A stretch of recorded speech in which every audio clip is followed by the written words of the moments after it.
So do me a favor and state your name for the people that's paying attention. My whole name. Oh, it's totally up to you. We can do your entertainment name. We can do whatever you're comfortable with, or how you want to be looked up online. All right, my name is Keey. I go by Keey Solid. I do music. I got a clothing line. I'm an entrepreneur and musical artist. Okay, what part of town are you from? I'm from Atlanta, Georgia, the east side of Atlanta, the trenches, the hood, Paradise East Apartments. Got you. In reference to your upbringing, do you have any siblings? I have two brothers. One is 20 and one is 19. Okay, and you're where in that realm? The youngest, the oldest? I'm the oldest, 22 years old. Okay. So you went to what high school? I went to Columbia High School, graduated in 2020. Go Eagles. Did you play any sports while you were there? I actually played basketball. Okay. But I let the hoop dreams go and I started getting me some real money at McDonald's and yeah. Okay.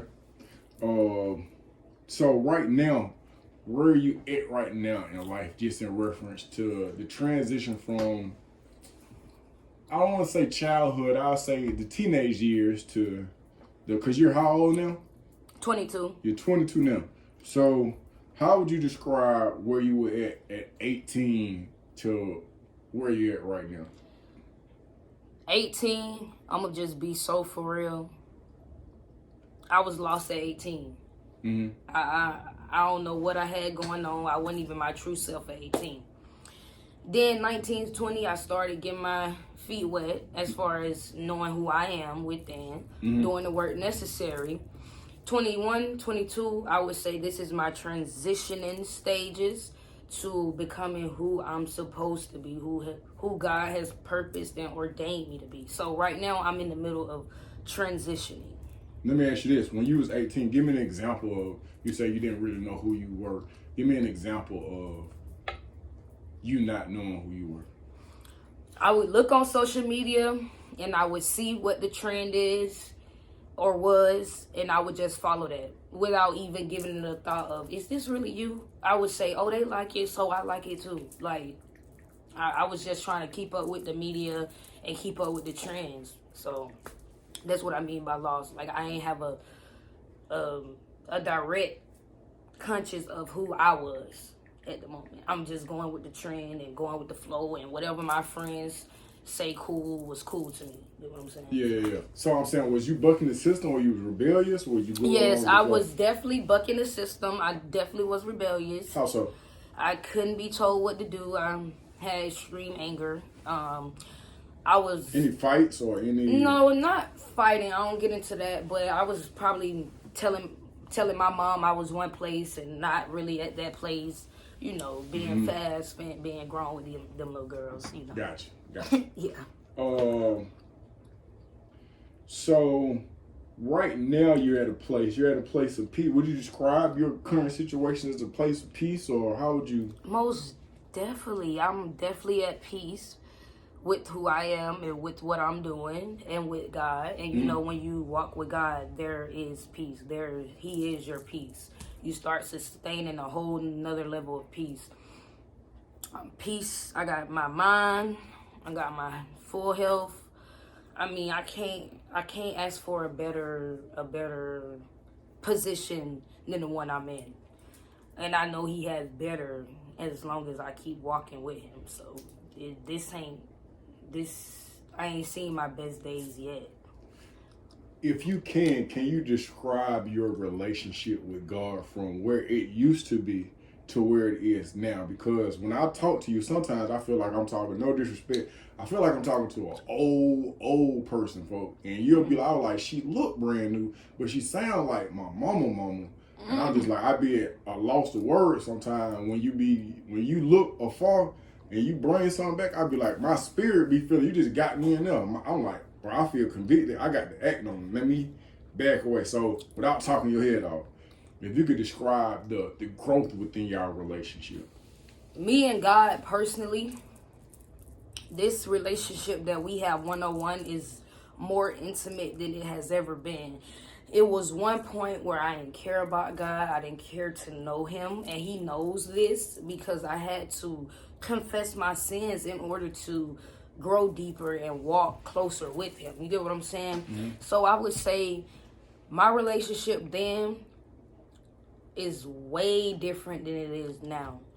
And that just comes with wisdom, that comes with guidance, and that just comes with prayer. Like, you got to pray for a more intimate relationship with God, because we tend to want to do stuff our own way and walk our own walks, but when you walk closely with God and you start communing with him more, you will understand that it's God's way and not your way. Mm-hmm. Because he has so many plans and purposes for you and calling.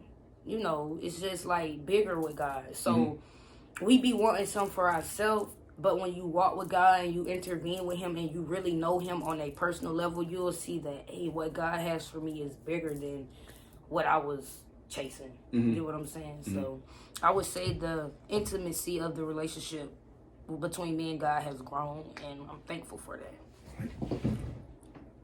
So are you connected to a body of, I guess, are you a member of a church or? Yes, I actually been a member of the Dream Center Church of Atlanta. Shout out Bishop William Murphy, Pastor Danielle Murphy. I think I've been going to a Dream Center since 2021, and let me tell y'all, you have to have spiritual guidance, and you got to have prophetic voices, and God blessed me with the voices of Pastor Danielle and Bishop William Murphy, and as I've been walking with him, he has shown me through them what to do. You get what I'm saying? So God's gonna send people in your life to prophesy over your life, and you gotta listen to your prophets, and that would be your man and woman of God. And I would definitely say that Bishop William Murphy and Pastor Danielle Murphy are the voices that God sent me, because as long as I've been going to the Dream Center, that's where I found God at again. I literally found God there again. But how'd you get to the Dream Center? Because, let me tell y'all my backstory. So I was going through it, going crazy on my front porch, out of my mind, losing it, going through a bad breakup with this girl who I thought we was in love, but yeah, so I was crying, I'm angry, just got into it with my family in the house, and I'm like, God, look, if this is how life's supposed to be, I don't want to live like this. I don't even want to live this life. So I'm like, God, if you hearing me, if you still there for me, send me a sign. And I kid you not, I went on YouTube and I seen a video of Bishop at the Dream Center. This was an online stream. Mm-hmm. And I seen it, and the first word, the word he spoke that spoke to my spirit and made me pour tears more was recovered. Mm-hmm. So when I heard that word, recover from everything, even the things that call your name in the middle of the night, just recover, instantly I started taking the steps necessary to recover.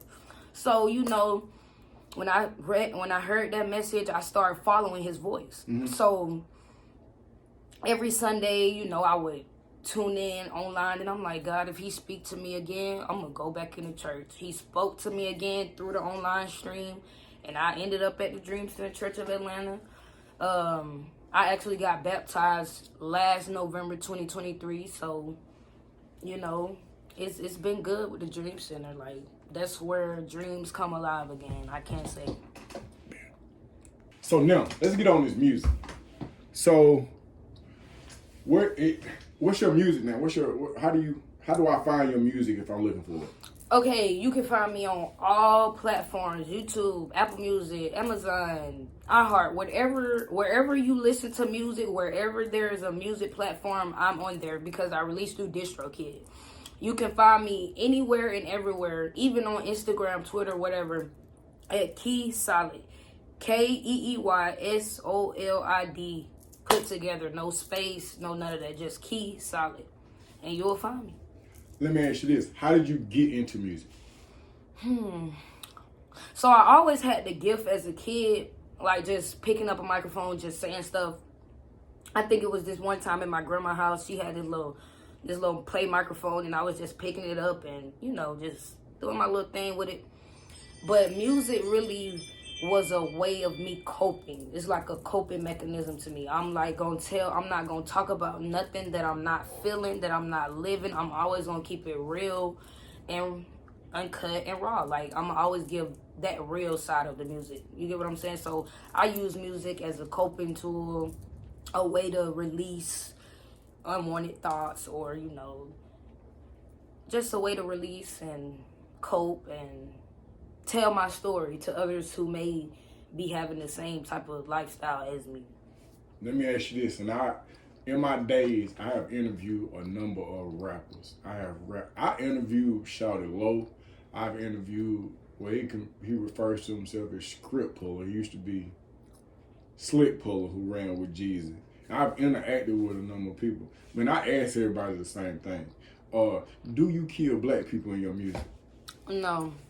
Because for one, I'm black, and I love black people, and I love people in general. And my intentions will never be to harm anyone that isn't.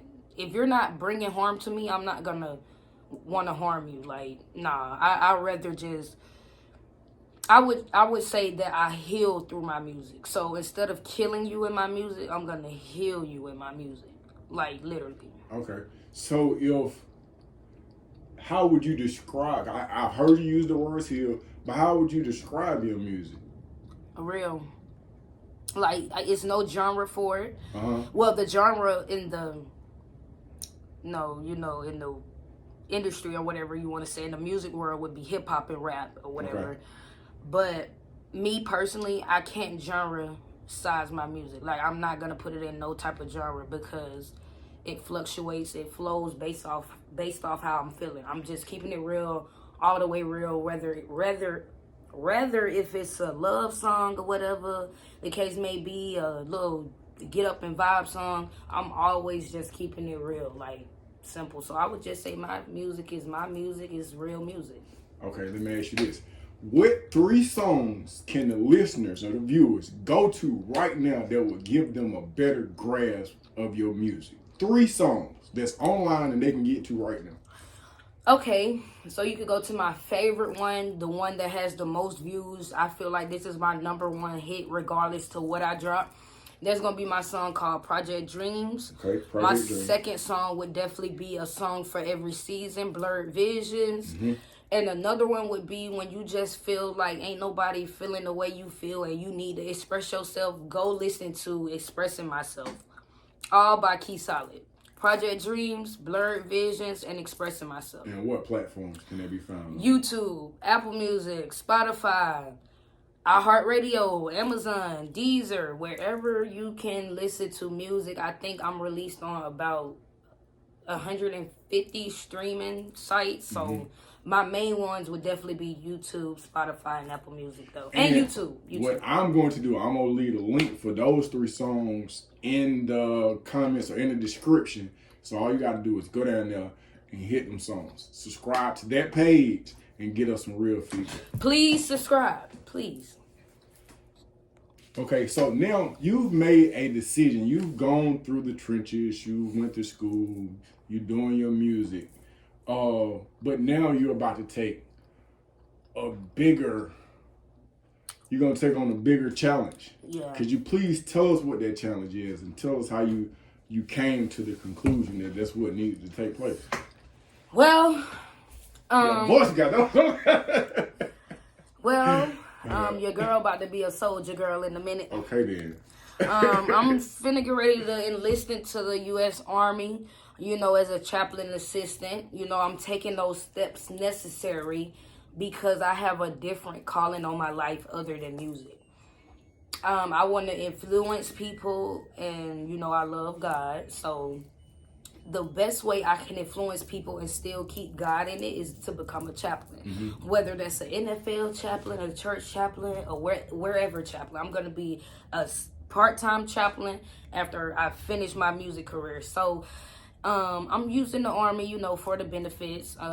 It's a good step to take when you're trying to better yourself, better your life, and better your businesses, because, you know, they pay for everything. And not only that, I'm going for my education, because you need a degree to be a chaplain. So yeah, I'm taking that step necessary to gain some structure and, some discipline, because, I'm trying to better myself. So anybody out there looking, if you want a chance at something and you may not have the money for college and you may not know where to start, go to the military. Like, literally, there's a lot of jobs. You ain't even got to be a combat soldier. You can go work in the kitchen if you don't feel like dealing with, all that out there.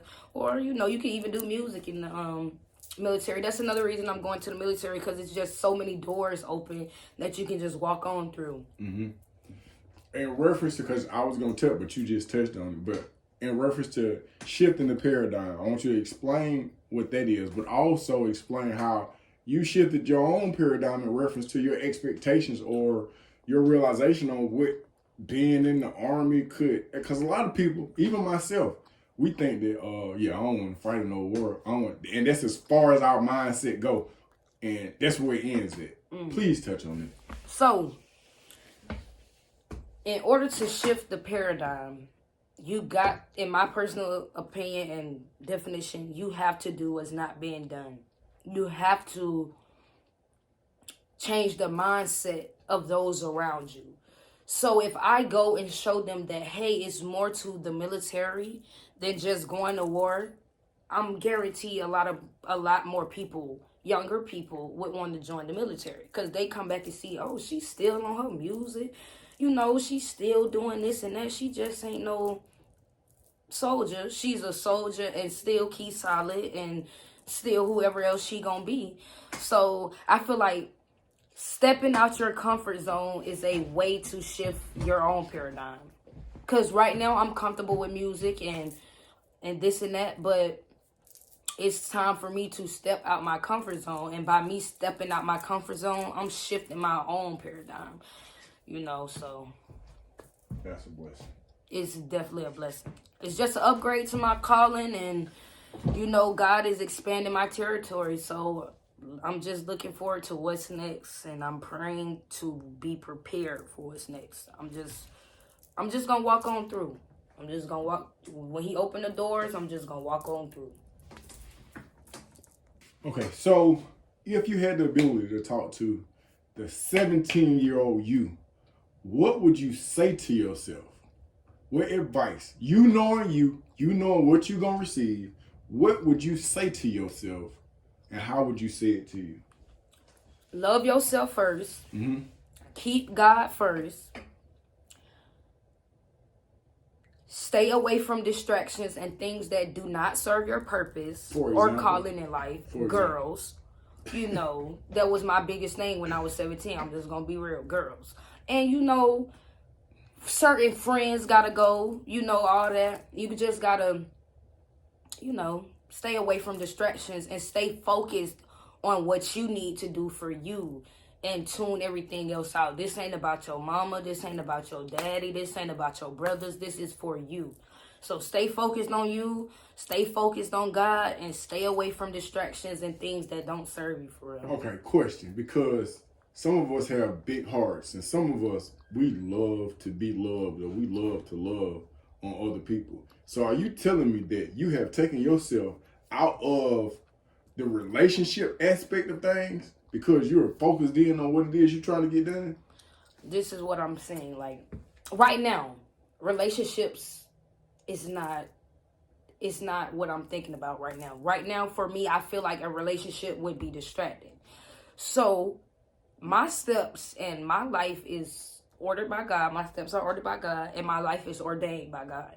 So whenever the timing is right for him to send somebody my way, then I'm open to receiving that. But right now, I think he's doing the work that I need to do as far as myself. He's getting me together so I can, eventually go that relationship route, because what people got to understand, if you're not your best self for you, you will never be your best self for somebody else. Basically, I'm saying, if you don't love you properly and you aren't the healed version, you will never be able to fill those shoes of loving somebody else, because first of all, you ain't healed and you don't love yourself. So I just feel like God taking his time with me right now and allowing me to focus on him and him only, because he really has a lot for me to do. And a relationship right now is a distraction. Like I said, at his appointed time, all of that stuff will come, you know. If I think a female cute, I'm gonna tell her she cute and go on by my business. I ain't gonna be trying to, no, I did that back then. Right now, I'm just, I'm thinking about the more important things and the finer things when it comes to me and my success and my future. Because if you think about it, when you successful, all type of stuff gonna fall in line. Relationships, finances, businesses, all that. So when you do the work that you need to do with you and on you and with God, you ain't got to worry about no relationships. He going to bless you with somebody. He going to bless you with the money. So you just got to let that man do what he going to do, believe in him and trust in him and serve him, and he'll make it plain and clear to you. For real. I've never asked this question of anybody. I hadn't even asked myself this question, and I be talking my head off all the time. But my question, right, and I promise you this is my last question. What if you could tell the future you something? If you could talk to the future you, like maybe 2 years down the line, maybe you done went through basic training, maybe you done got your position of where you going, maybe you got your first Grammy or your first Emmy or your first million. Like, what would you say to you? What is you gonna say to yourself? Dear future you, I want to first start off by saying I'm proud of you. I'm taking my hats off to you, because only you and God know all the hell that you've been through. And because you didn't give up, your rewards are here now. That's simply what I'm going to tell myself. All the hell you've been through and all that you put out is coming back, and you're receiving the rewards and the promises that God said he will fulfill if you keep walking and if you keep going. So thank you for never giving up on you, and thank you for never giving up on God. And hats off. I'm proud of you, and I never would have made it without the past me, though. I never would have made it. I'm responsible for you.